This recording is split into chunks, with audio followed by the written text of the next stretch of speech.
Good morning, students. Welcome to the online classes provided by MDN School क्लायत। जैसा कि बच्चों आप जानते हो, हमने टॉपिक शुरू किया हुआ है इकोनॉमिक्स का। पालमपुर गांव की कहानी लास्ट की जो शुरू की दो वीडियो है, उसमें हमने पालमपुर गांव के बारे में पढ़ा। वहां पर मूलभूत सुविधाएं, उत्पादन की क्रियाएं और उत्पादन के कारकों के बारे में हम बात कर रहे थे। ठीक है, इसमें मैंने आपको भूमि बता दिया था कि किस प्रकार से पालमपुर गांव में भूमि के द्वारा उत्पादन किया जा रहा है। दूसरा, हमने श्रम के बारे में बात की थी भी, किस प्रकार से श्रम यानी कि जो मजदूर है वो भूमि से जुड़े हुए हैं। उसके बाद बात आती है भौतिक पूंजी की। भी पूंजी की कितनी आवश्यकता होती है उत्पादन की। अब जैसे हम देखते हैं बड़े बड़े जमींदार हैं जो वो क्या करते हैं, जो फसल होती है उसका उत्पादन करते हैं। उसके बाद जो उपभोग की जो सामग्री है उसको निकाल कर वो बाकी बची हुई फसल को बाजार में बेच देते हैं। उससे उन्हें क्या हो जाती है, इनकम हो जाती है। जो छोटे किसान होते हैं जिनके पास भूमि 2 हेक्टेयर से कम है, पालमपुर गांव की बात हम कर रहे हैं, वो क्या करते हैं कि जो साहूकार है उनसे क्या कहते हैं लोन इत्यादि लेकर बीज इत्यादि खाद बीज की व्यवस्था करते हैं और फिर वो क्या करते हैं अपना उत्पादन करते हैं। ठीक है, इसमें हमने बात की थी स्थायी पूंजी के बारे में कि स्थायी पूंजी और कार्यशील पूंजी 2 प्रकार की पूंजी होती है। स्थायी पूंजी जो मतलब कि उनकी स्थायी है, जैसे कि एक भवन हो गए इसके अंदर। ठीक है, जैसे किसान के बताए थे, हल से लेकर कृषि संबंधित जो भी यंत्र है वो सारे हो गए। कार्यशील पूंजी इसमें कच्चा माल और मुद्रा इसमें आपको बताई थी। मैंने आपको बताया भी था कि जो ये पालमपुर गांव की कहानी है इसके तहत हम केवल ये 3 टॉपिक करेंगे। यहाँ पर हम फिर बात की थी हमने पालमपुर गांव में खेती, इसके अंदर हमने बहुविध फसल प्रणाली आपको एक टॉपिक मैंने करवाया था कि जो पालमपुर गांव के किसान हैं वो एक साल में 3 से ज़्यादा फसलें उगाते हैं। ठीक है, उसके बाद हरित क्रांति बताया था कि 1960 में क्या हुआ था, हरित क्रांति आई थी भारत में। तो इससे पालमपुर गांव के लोगों ने भी काफ़ी फ़ायदा उठाया था। वो क्या कर रहे थे, HIV बीजों का प्रयोग कर रहे थे, कीटनाशक दवाओं का प्रयोग करके ज़्यादा उत्पादन प्राप्त कर रहे थे। उसके बाद किसानों में भूमि का वितरण बताया था भी, वहाँ पर कुछ बड़े जमींदार हैं, कुछ छोटे जमींदार थे, कुछ मध्यम वर्ग के जमींदार थे। उसके बाद इसमें हमारा लास्ट टॉपिक रह जाता है बच्चों, देखिए पालमपुर गांव में गैर कृषि क्रियाएं। 2 प्रकार की क्रियाओं के बारे में हमने बात की थी। एक तो थी कृषि की, वहाँ पर एक मेनली जो मुख्य क्रिया है उत्पादन मतलब कि किससे करते हैं वो खेती से, और दूसरा आता है पालमपुर गांव में गैर कृषि क्रियाएं। तो यहाँ पर हम बात करेंगे पालमपुर गांव में गैर कृषि क्रियाओं के बारे में। अभी हमने देखा कि पालमपुर में खेती ही प्रमुख उत्पादन की 75% लोग जो खेती के कार्यों में जुड़े हुए हैं।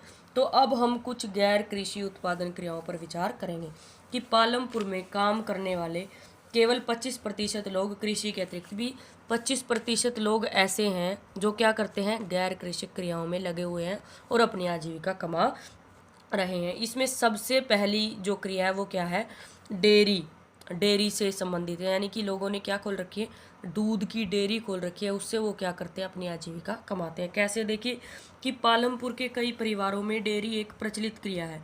लोग क्या करते हैं, अपनी भैंसों को, जो उनके पशु हैं, उनको कई तरह की घास और बरसात के मौसम में उगने वाली ज्वार और बाजरा खिलाते हैं और फिर वो क्या करते हैं, उनसे प्राप्त दूध को निकट का जो हमने कस्बा बताया था रायगंज, वहाँ पर बेच देते हैं। इससे उन्हें क्या प्राप्त होती है, पूंजी प्राप्त होती है।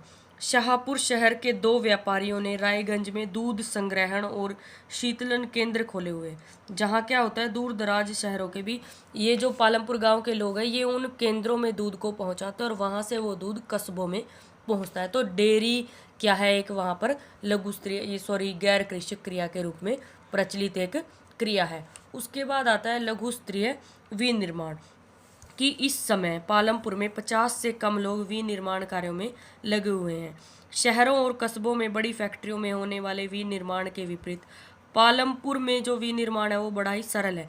जी, जैसे विनिर्माण का क्या मतलब कि पुनः निर्माण करना, भी किसी कच्चे पदार्थ का प्रयोग करके, खनिज पदार्थ का प्रयोग करके कोई मूल्यवान वस्तु तैयार करना। जैसे फैक्ट्री में क्या है, अब कोई जूता फैक्ट्री है जैसे, ठीक है, वहाँ पर जूता बनना है तो चमड़ा क्या हो गया, वहाँ पर कच्चा पदार्थ हो गया, चमड़े से जूते को तैयार करना, वो क्या हो गया, विनिर्माण हो गया। ठीक इसी तरह से लकड़ी से टेबल को बनाना, वो क्या हो गया, विनिर्माण हो गया। इसी तरह से जो कपास है उससे कपड़े का निर्माण हो गया, ये क्या हो गया, विनिर्माण हो गया।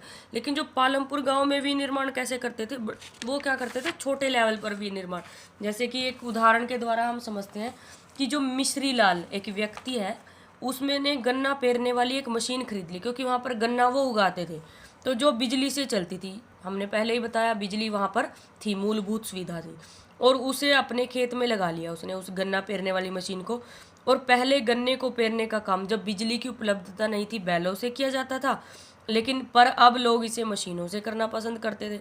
तो मिश्री लाल दूसरे किसानों से भी उसके खेत में जो गन्ना पैदा होता था वो तो था ही, वो अपने खेत के दूसरे किसानों से गन्ना खरीद कर क्या करता था, गुड़ बनाता था, और गुड़ को फिर शाहपुर के व्यापारियों को बेच देता था। इस प्रक्रिया में मिश्री लाल थोड़ा बहुत लाभ कमा लेता था। इस तरह से वो क्या कर रहा था, उत्पादन कर रहा था। ठीक है, गुड़ बनाने की प्रक्रिया, ये क्या हो गया, अब गन्ने से गुड़ का निर्माण करना विनिर्माण हो गया। उसके बाद एक कंप्यूटर केंद्र का उदाहरण हम लेते हैं कि एक व्यक्ति है करीम नाम का, उसने क्या किया, गांव में एक कंप्यूटर केंद्र खोल लिया, क्योंकि उसने देखा कि बहुत सारे विद्यार्थी ना शहर जा रहे हैं कंप्यूटर सीखने के लिए। ठीक है, तो उसने क्या किया कि अपने ही गांव में एक कंप्यूटर केंद्र खोल दिया। ये भी क्या हो गया, उत्पादन का एक तरीका हो गया बच्चों। उसके बाद दुकानदारी की, पालमपुर में ज़्यादातर लोग जो व्यापार करते थे वो वस्तु विनिमय यानी कि वस्तु के बदले में वस्तु लेना, ऐसा नहीं था। ठीक है, इस तरह से ये प्राचीन काल की प्रथा थी कि वस्तु के बदले में वस्तु लेना।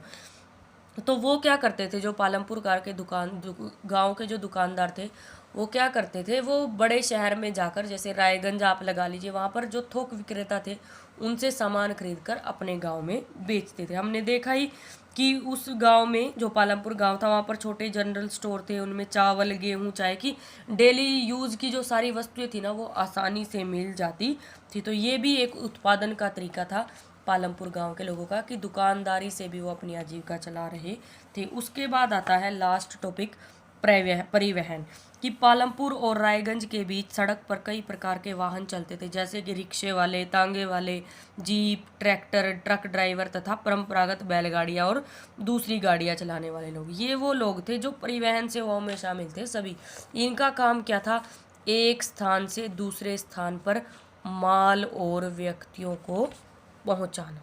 समझ आ गया बच्चों, कि एक स्थान से दूसरे स्थान पर माल और व्यक्तियों को पहुंचाना, यानी कि परिवहन। इससे भी तो वो लोग क्या कमा रहे थे, अपनी आजीविका कमा रहे थे, जो इनका यूज कर रहे थे। ठीक है, तो ये आज हमारा टॉपिक कंप्लीट हो जाता है। Thank you students. Home assignment आप देखिए, इसमें आप क्वेश्चन लिखेंगे इसमें से कि पालमपुर गांव में जो गैर कृषक क्रियाएं थी उनका वर्णन कीजिए। इसमें आप ये 4 लेंगे, डेयरी, लघु स्तरीय विनिर्माण, दुकानदारी और परिवहन। ठीक है, जो मैंने आज आपको करवाया।